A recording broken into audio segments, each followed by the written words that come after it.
సీరియల్లో సినిమాలో నటించాలనుకుంటున్నారా? అయితే వెంటనే మా యాక్టింగ్ స్కూల్లో జాయిన్ అవ్వండి. నమస్తే, వెల్కమ్ టు సుమన్ టీవీ. ప్రస్తుతం మనతో పాటు ఉన్నారు సీనియర్ ఐపీఎస్ ఆఫీసర్ రెడ్డన్న గారు. నమస్తే సార్. నమస్కారం అండి. సార్, కోల్కతా అభయ కేసు ఏదైతే సిబిఐ ఆర్జికర్ ప్రిన్సిపల్ సందీప్ ఘోష్ ఎవరైతే ఉన్నాడో అతని దగ్గర మొబైల్లో వాట్సాప్ ఉన్నటువంటి మెసేజ్ అన్ని డిలీట్ చేసేసాడు. అయినా కానీ మళ్ళీ సిబిఐ ఏంటంటే రీట్రేట్ చేసింది మెసేజ్ అన్ని. అందులో ఒక మెసేజ్ ఉంది, అది ఎవరికి పంపించారనేది ఇంకా బయటకైతే రాలేదు. మెసేజ్ ఏంటంటే the girl is crossing her limits అనే ఒక మెసేజ్ అయితే ఉంది. అంటే ఎలా చూడొచ్చు అంటారు దీన్ని అంతా? అంటే ఆ మెసేజ్ యొక్క పరిణామమే ఇది అంతా అంటారా అసలు? ఇప్పుడు అదొకటే కాదు, ఈయన పంపించే మెసేజెస్ అన్నీ కూడా బెంగాలీ లాంగ్వేజ్లో పంపించినాడు. ఆ బెంగాలీ లాంగ్వేజ్లో పంపించేటప్పుడు కూడా కొన్ని కట్ షాట్ చేశాడు. సో ఆ విధంగా ఈ అమ్మాయి మెసేజ్లు కొన్ని చేసిని అవతల రిసీవ్ చేసుకున్న తర్వాత అది ఆయనతో డిస్కస్ చేసిన తర్వాత ఈ మెసేజ్లన్నీ డిలీట్ చేశారు. ఈ డిలీట్ చేసి డిలీట్ ఆప్షన్లోకి వెళ్ళి మళ్ళీ డిలీట్ చేశాడు. డిలీట్ చేస్తే ఎక్కడో దగ్గర ఉంటాయి కదా, అది కూడా లేకుండా డిలీట్ చేశాడు.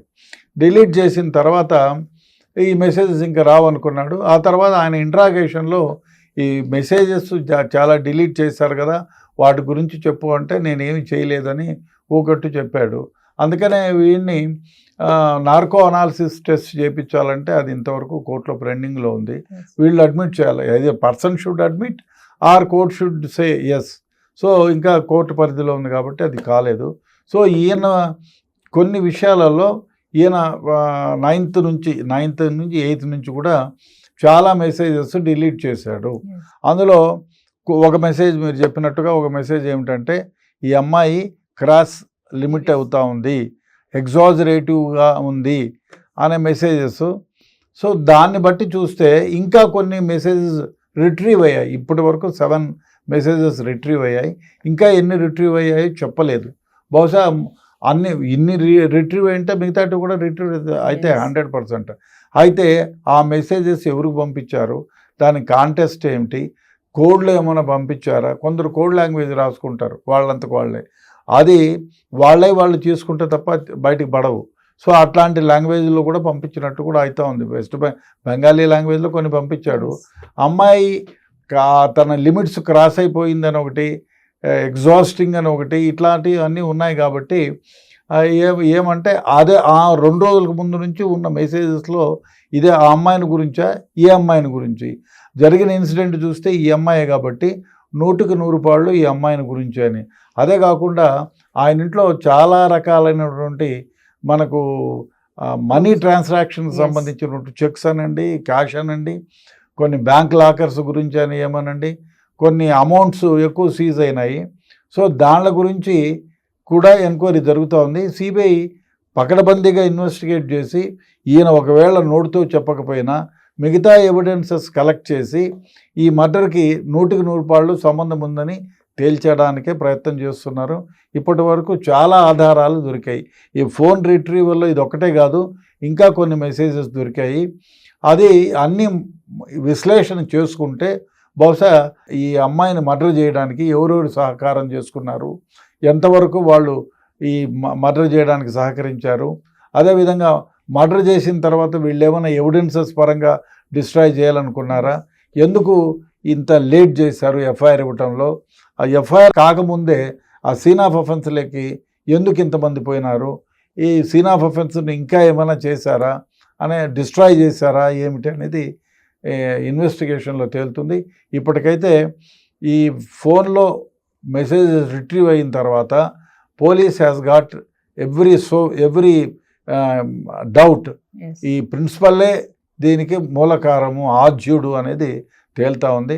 బహుశా ఇంకా 1-2 రోజుల్లో మొత్తం ఆయన టెలిఫోన్ మెసేజెస్ కానీ, ఈయన ఈ కుట్ర ఎందుకు పన్నారని కానీ, దీని వెనకాల ఎవరెవరు ఉన్నారనేమి, అయితే ఫైనాన్షియల్గా దీని వెనకాల ఏమైనా లాభపడ్డారా, పొలిటికల్ విక్టిమైజేషన్ ఏమన్నా ఉందా అనేది మనకు ఈ ఇన్వెస్టిగేషన్లో తేలుతుంది. అంటే సార్ ఇప్పుడు ఈ మెసేజ్ని బట్టి మనము ఈ అభయాన్ని బెదిరించారని అనుకోవచ్చా సార్ మనం? డెఫినెట్గా బెదిరించి ఉంటారు, చెప్పి ఉంటారు, చెప్పి వార్నింగ్ కూడా ఇచ్చి ఉంటారు.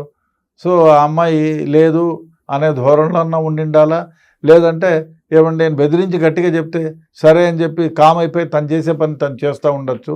అది వాళ్ళకి తెలిసి ఉండొచ్చు. ఇప్పుడు ఈ అమ్మాయి ఫ్రెండ్స్లో ఉండే వాళ్ళతోనే ఎవరైనా ఒక కోవర్ట్లుగా ఉండొచ్చు. ఆ కోవర్ట్ ఈ అమ్మాయి చేసే పనులను, సపోజ్ మీరే ఉన్నారు, నేనే ఉన్నా, నలుగురు ఫ్రెండ్లుగా మాట్లాడతారు. ఏం జరిగిందంటే ఆఫీస్లో ఈరోజు గొడవ చేశారు, మా సారు ఎదవా నన్ను ఇట్లా తిట్టినారనో ఏవో ఫ్రెండ్లో ఎలబోసుకుంటాము.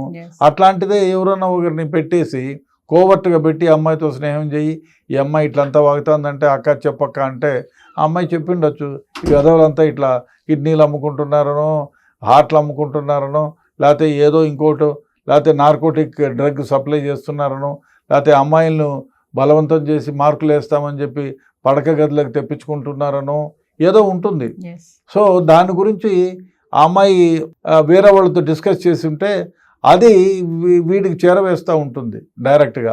అది తెలిసిన తర్వాత ఈ అమ్మాయితో డైరెక్ట్గా అడిగిండొచ్చు, why are you doing all these nonsense, నువ్వు ఇట్లా చేస్తే చెడిపోతావనో ఇబ్బంది అనో ఏదో వార్నింగ్ అయితే ఇచ్చుంటారు. ఆ అమ్మాయి వినే పరిస్థితులు లేదని ఎలిమినేట్ చేయడానికి ప్రయత్నం చేస్తుంటారు. సో సిబిఐ చూస్తే ఇప్పుడు కొంచెం బాగా టైట్గానే ఈ కేసుని బాగా విచారిస్తుంది అనుకోవచ్చు అంటారా? అంటే లోపల ఉన్నటువంటి అన్ని బయటకు తీస్తుంది కదా, ఆల్రెడీ డిలీట్ అయిన మెసేజ్ రిట్రైవ్ చేయడము, ఎలా విచారణ చేస్తుంది? ఇప్పుడు ఒకటండి, ఆల్ సోర్సెస్ మనకి first scientific way of investigation చూస్తారు, సర్కమ్స్టెన్షియస్ ఎవిడెన్సెస్లో ఏమేమి వస్తాయో చూస్తారు. అదే కాకుండా మొబైల్, ఇప్పుడు ఈ కాలంలో మొబైల్లో ఏ అఫెన్స్ అయినా ఎటువంటి అఫెండర్ అయినా మొబైల్ యూసేజ్ జరిగినప్పుడు దొరికిపోవడానికి 100% ఛాన్సెస్ ఉన్నాయి. ఎందుకంటే దొంగతనానికి పోయేవాడు కానీ, దోపిడీకి పోయేవాడు కానీ, మర్డర్లకు పోయేదానికి కానీ, మానభంగం సీన్లకు పోయేవాడు కానీ మొబైల్ ఆఫ్ చేసిపోయినా ఇక నోటీస్.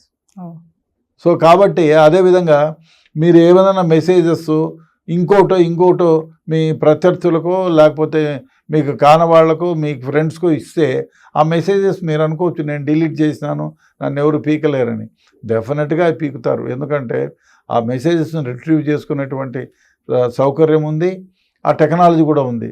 కాబట్టి అవంతా వాళ్ళు భ్రమగా భావించాల్సిందే. కానీ ఇటువంటి కేసెస్లో డెఫినెట్గా ఈ మొబైల్ ఎవిడెన్సెస్ పెట్టుకొని you can retrieve everything and connect the crime to the offence. Starting నుంచి చూసుకుంటే సరే సందీప్ ఘోష్ ఎవరైతే ఆర్జికర్ ప్రిన్సిపల్ ఉన్నాడు, ఎక్స్ ప్రిన్సిపల్, ఇతని ధోరణి అనేది డిఫరెంట్గానే ఉంది. స్టార్టింగ్ నుంచి చూసుకున్నా కూడా ఫస్ట్ ఏమో రైట్స్ అన్నారు, మనీ అన్నారు, మాఫియా అన్నారు, మళ్ళీ మెడికల్ మాఫియా అన్నారు. మరి ఇప్పుడు చూసుకుంటే మళ్ళీ మెసేజెస్ కూడా ఇలా ఉన్నాయి. మెసేజ్ అంటే దీనంతటి ఏమంటారు, రేపు పొద్దుట జడ్జిమెంట్ ఎలా ఉంటుంది? ఇంకో వ్యవహారం ఏమంటే ఆయన ఎంత ఇన్ఫ్లుయెన్స్ అనేది మనకు తెలుస్తుంది. ఆ ట్రాన్స్ఫర్ చేశారు, సస్పెండ్ చేశారు, ఈ పదవి నుంచి సస్పెండ్ చేశారు. పోనీ సస్పెన్షన్లో ఉంచినారా లేదు, 3 రోజుల తర్వాత ఆయన సస్పెండ్ రిలీజ్ చేసి వేరే కాలేజీ ప్రిన్సిపల్గా చేసినారు. సో ఎంత పవర్ఫుల్ ఉండాలి ఆయన్ని అంటే గవర్నమెంట్లో బాసెస్ ఈయన చెప్పు చేతుల్లో ఉన్నారు. అదేవిధంగా ఈయన ఆయన ఇంట్లో జరిగిన రైట్స్ తర్వాత దొరికిన కొన్ని ఆ హాస్పిటల్కి సంబంధించినటువంటి చాలా ఫైల్స్ ఆయన ఇంట్లో దొరికినాయి. అది ఫైనాన్షియల్గా కూడా చాలా, ఆయన ఇప్పుడు నా జీతం 2 లక్షలు అనుకోండి నెలకి, సంవత్సరానికి ఎంత సంపాదిస్తాం? 24 లక్షలు. 50 లక్షలు, 1 కోటి రూపాయలు ఒక నెలకు పోగేసుకున్నట్టు 100 కోట్లు నా ఇంట్లో దొరికితే నేను ఉద్యోగంలో సంపాదించినట్టేనా? ఎటువంటి ఉద్యోగస్తుడు మిగిలిపెట్టినా 30-40 మరీ కడుపు కట్టుకొని చేస్తే 50% మిగిలిపెట్టగలడు. సో అట్లా చేసుకున్న ఎంత అమౌంట్ వస్తుంది? కాబట్టి ఈయన చేసినటువంటి రాచక్రీడలు అనండి, మిగతా ధనదాహంతో చేసినటువంటి వ్యవహారం అనండి, అవన్నీ బయటకు వస్తాయి డెఫినెట్గా. కాకపోతే ఇవన్నీ రిట్రీవ్ చేసిన తర్వాత మనకు మొబైల్ వాడుతున్నాడు కాబట్టి ఇవన్నీ బయటకు వస్తాయి, ఆయన జైలుకి పోతాడు గ్యారంటీగా. Thank you. నమస్కారం.